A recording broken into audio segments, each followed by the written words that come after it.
Alam nyo, may dalawang konsepto sa ating pananampalataya na madalas, aminin man natin o hindi, ay medyo nakakalito at napagpapalit, yung kaligtasan at yung pagiging alagad. So, ano nga ba talagang pinagkakaiba nilang dalawa?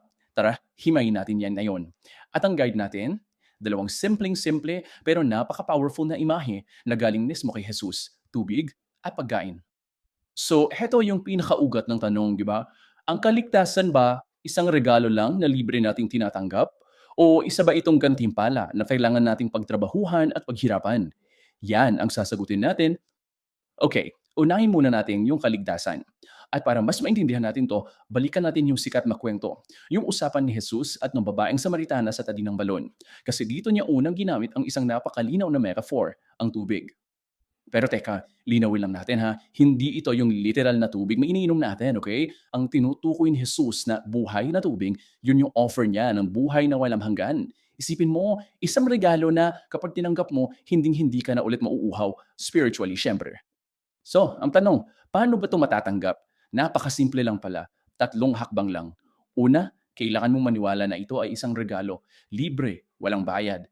Pangalawa, kailangan mong maniwala na si Jesus lang ang pwedeng magbigay nito. At pangatlo, yung pinakasimple sa lahat, hingin mo sa Kanya. Ganun lang. Yung simpleng paghingi mo, yun na mismo ang pananampalataya. At kapag natanggap mo na yan, anong ang resulta? Well, dalawang napakagandang bagay. Una, permanente yan. Hindi na mababawi kailanman. Secure ka na. At pangalawa, sinisiguro nito ang iyong walang hanggang hinaharap. So kung yan yung tubig na nagbibigay buhay, saan naman na yan papasok yung pagkain? Dito na nga pumapasok yung pangalawang bahagi natin. Kasi matapos yung usapan tungkol sa tubig, kinausap naman ni Jesus yung mga alagad niya. And at this time, gumamit siya ng isa pang metaphor, pagkain.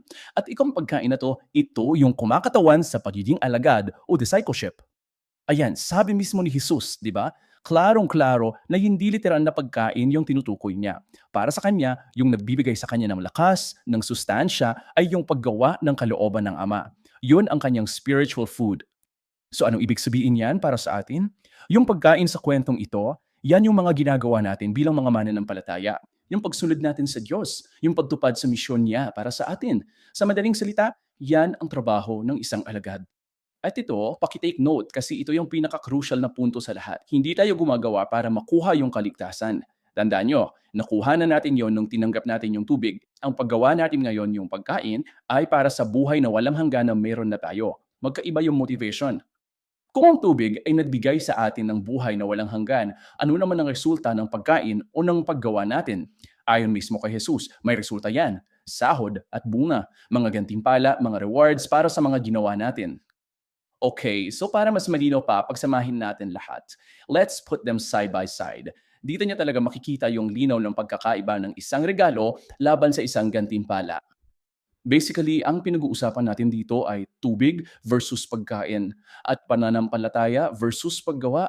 Yung isa ay para maligtas ka at yung isa ay para sa paglilingkod mo na yung ligtas ka na. Ayan, tingnan nyo tong table na to, per sex summary to. Sa isang side, yung kaligtasan. Ang metaphor niya, tubig. Anong nature niya? Libreng regalo. Paano natatanggap? Sa pananampalataya lang. Ang resulta, buhay na walang hanggan. At yung level niya, either meron ka o wala. Walang gitna. Ngayon sa kabilang side, yung pagiging alagad. Metaphor, pagkain. Ang nature niya, trabaho, paggawa to. Paano nakukuha? Sa pamamagitan ng ating mga gawa. Ang resulta, sahod at ganting pala sa langit. At yung level, eto, pwedeng mag-iba, pwedeng mas marami, pwedeng mas kaunti, depende sa effort natin. Ang yun na pagkakaiba, di ba? So, bakit natin kailangang malaman to? Ano ngayon ang epekto nito sa'yo, sa akin, sa spiritual journey nating lahat? Paano natin to magagamit sa araw-araw? Tatlong bagay lang ang kailangan nating tandaan. Una, yung kaligtasan mo, secure yan. Regalo yan na natanggap mo through faith. Period. Pangalawa, yung pagiging alagad, yung paggawa, yan ang ginagawa mo pagkatapos mong maligtas, hindi para ka maligtas. At pangatlo, yung mga gawa mo, hindi yan ang magliligtas sa'yo pero may katumbas yung reward sa langit. At alam nyo, ito yung pinakamagandang balita sa lahat. Yung kaligtasan mo ay hindi apektado ng mga gawa mo. Ligtas ka na, sigurado na yun. Pero yung pagiging alagad mo, yung mga gawa mo, yan yung pwedeng magpayaman at magbigay ng mas malalim na kahulugan dun sa buhay na walang hanggan na nakanggap mo na. Kaya iiwan ko kayo sa tanong na 'to. Ngayong alam mo ng secure ka na natanggap mo na yung tubig ng kaligtasan, ang tanong ngayon ay, anong pagkain naman ang hahanapin mo? Anong mga gawain ang pagsisikapan mo para sa kanya?